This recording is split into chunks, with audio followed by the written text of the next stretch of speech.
जिला पंचायत में भाजपनो भगवो लहरायो छे। जिला पंचायत की त्रणेय बैठक पर भाजपनो विजय थयो छे।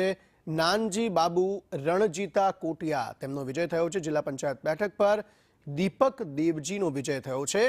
भाजपना उम्मीदवारोनी जीतथी तेमना कार्यकरोमां खुशीनो माहोल जोवा मळी रह्यो छे।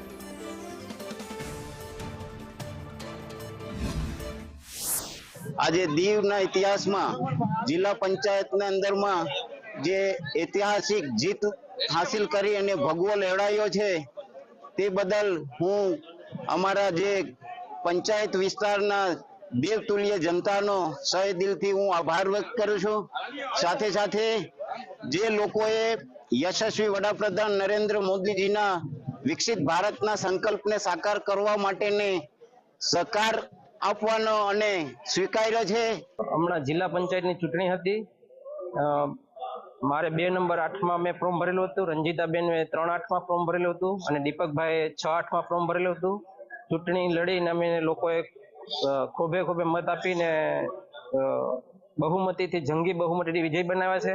એમાં ભારતીય જનતા પાર્ટીનો આભાર માનું છું। દીવ જિલ્લા પંચાયતના ઉમેદવાર 2 નંબર વોર્ડના નાનજીભાઈ બાબુ સોલંકી અને વોર્ડ નંબર 3ના રંજીતાબેન ધીરજ કોટિયા અને 6 નંબર વોર્ડના ઉમેદવાર દીપક દેવજીભાઈ આજે જીત થઈ છે। ભવ્ય વિજય ભારતીય જનતા પાર્ટીનો થયો છે।